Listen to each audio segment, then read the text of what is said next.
नमस्कार दोस्तों नीतीश कुमार के साथ भाजपा ने बहुत बड़ा विश्वासघात कर दिया है। मोदी के चाणक्य ने अपनी चाणक्य नीति से नीतीश की पार्टी के दो फाड़ कर दिए हैं। सीएम फेस के ऐलान पर अड़े नीतीश कुमार को गुजरात लॉबी ने घर का भी नहीं छोड़ा। अब उनके अपने जो कल तक उनके खास थे, उनके राइट हैंड थे, आज वो खुलकर भाजपा के साथ चले गए हैं और खुलकर नीतीश के विरोध में उतर चुके हैं। यानी दोस्तों विश्वगुरु और उनके चाणक्य ने नीतीश के साथ बहुत बड़ा छल कर दिया है, उनकी पार्टी को हाईजैक कर लिया है। जी हाँ दोस्तों, नीतीश कुमार के जो सबसे खास नेता है ललन सिंह, वो खुद नहीं चाहते कि अब नीतीश कुमार सीएम बने।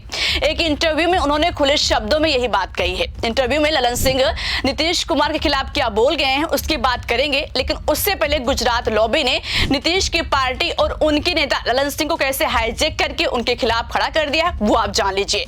दोस्तों नीतीश कुमार को लगा था कि वो मोदी और शाह को आंख दिखाएंगे तो डर कर गुजरात लॉबी उनकी हर बात को सुनेगी, क्योंकि मोदी को अपनी कुर्सी का डर सताएगा। अगर नीतीश के साथ शिंदे कार्ड खेलने की भाजपा गलती करेगी तो वो अपना समर्थन वापस ले लेंगे, फिर मोदी की कुर्सी हिल जाएगी। लेकिन नीतीश बाबू उद्धव ठाकरे के साथ क्या हुआ था इसको शायद भूल गए। दोस्तों आपने देखा था कि उद्धव ठाकरे सीएम बनना चाहते थे मगर भाजपा इस पर राजी नहीं थी। फिर इसके बाद उद्धव ठाकरे को गठबंधन तोड़ना पड़ गया, कांग्रेस के साथ मिलकर सरकार बनानी पड़ी, मगर भाजपा शांत नहीं बैठी। बाद में क्या हुआ, उनकी पार्टी के दो फाड़ हो गए। भाजपा ने ऐसी चाल चली कि एकनाथ शिंदे ने शिवसेना के दो टुकड़े कर दिए, भाजपा के साथ आकर सरकार बना ली। यानी दोस्तों दूसरों की पार्टियां तोड़ने में, उसमें सेंध लगाने में भाजपा सबसे आगे है। इस मामले में भाजपा सबसे माहिर है। उद्धव ठाकरे के साथ खेला किया गया, उसके बाद अब एकनाथ शिंदे की स्थिति क्या हो गई इसकी तस्वीर आपने देखी है। यही हाल भाजपा नीतीश के साथ करना चाह रही है। किसी भी कीमत पर इस बार नीतीश कुमार से कुर्सी छीनना चाहती है, फिर चाहे इसके लिए उसको जो करना पड़े करेगी। चुनाव की शुरुआत से ही गुजरात लॉबी नीतीश को गिराने में लगी है और अब उनकी पार्टी को तोड़ दिया है, ललन सिंह को अपने पाले में ले आई है। दोस्तों ये सब तब हुआ जब नीतीश कुमार भाजपा से दूरी बनाने लगे। मोदी की रैली से कट लिए, उनके रोड शो में शामिल नहीं हुए और ना ही उनकी रैली में शामिल हो रहे हैं, क्योंकि अब इस समय नीतीश कुमार एक ही मांग पर अड़े हैं, सीएम फेस का ऐलान कीजिए। नीतीश कुमार के वफादार लोग चाहते हैं कि जिस तरह महागठबंधन ने तेजस्वी यादव को सीएम फेस डिक्लेयर किया है, उसी तरह नीतीश कुमार को भी सीएम प्रोजेक्ट करना चाहिए। लेकिन अमित शाह इसके लिए तैयार नहीं है, वो भाजपा का सीएम चाहते हैं। एक इंटरव्यू में कह चुके हैं कि चुनाव के बाद जब रिजल्ट आएगा तो फिर मीटिंग होगी और मीटिंग में इसका ऐलान किया जाएगा। यही बात गडकरी साहब भी कह चुके हैं। यानी भाजपा के दो बड़े नेताओं के बयान से पहले ही साफ हो गया था कि नीतीश को भाजपा सीएम नहीं बनाना चाहती है। दोस्तों इसके बाद नीतीश की पार्टी में सेंध मारी गई। खबर आने लगी थी कि शाह और गडकरी की बात नीतीश कुमार को चुभ गई, इसलिए वो भाजपा से दूर होकर प्रचार करने लगे।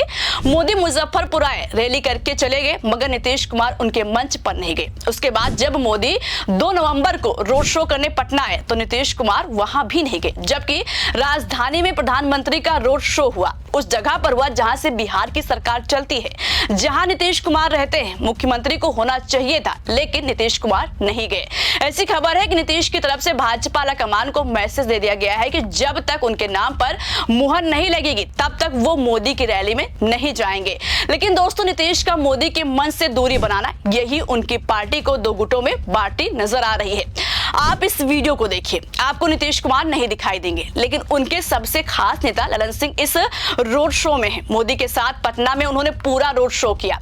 दोस्तों ये वही ललन सिंह है जो नीतीश की वजह से आज मोदी सरकार में मंत्री हैं। अगर नीतीश कुमार का समर्थन नहीं होता तो क्या ललन सिंह मोदी सरकार में मंत्री बनते, सवाल ही नहीं उठता। लेकिन ललन सिंह को मंत्री बनाना ही नीतीश के लिए काल बन गया है। दोस्तों इससे पहले जब दिल्ली में नीति आयोग की बैठक हुई थी तो उसमें नीतीश कुमार की जगह पर ललन सिंह गए थे। यानी जहां पर नीतीश भाजपा से दूरी बनाते हैं वहां पर ललन सिंह रिश्ता निभाने पहुंच जाते हैं। साफ है कि ललन सिंह को भाजपा ने पूरी तरह से अपने में शामिल कर लिया है। अब ललन सिंह नीतीश के नहीं रह गए हैं और अब तो नीतीश के विरोध में आ गए हैं।